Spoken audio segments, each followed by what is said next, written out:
Ayan, oh guys, oh. Dumating na ang aming pinakaasam-asam na bolero. Tengenenge, ten ten ten ten.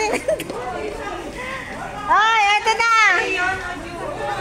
Ayan na, oh. Katagal-tagal na hinintay, ay ito na siya. Wait. Paano ba yung iniharap dyan? Teka, hindi ko alam kung paano. Eto na, oh. Ayan na sila. Oh, itik-itik sa Manila Zoo. Tanananan, ten, ten, ten, tananan, ten. Tanananan, ten, ten, ten, tananan, ten. Ayan na po. Sa Manila Zoo. Ay, nanananan. Alalalalala. Eto na, guys. Oh, ayan na. Hindi ko mahirap. Oh, yan, oh. Ah, itik-itik girls! Itik-itik sa Manila Zoo. La-la-la-la-la-la-la-la. Ay, ito pa. Ay, guys, ayan, oh. Anong problema? Ayan na, oh. Itik, kilikili daw.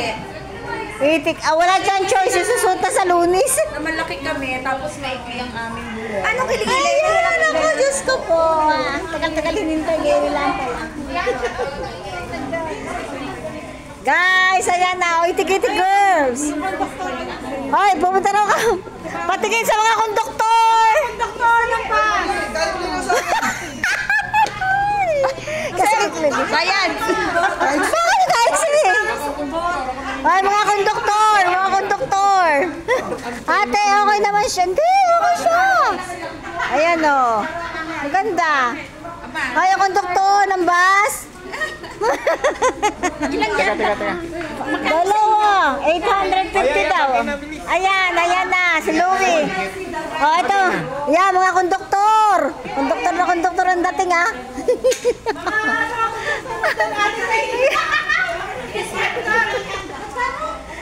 Ayan na, guys. Oh.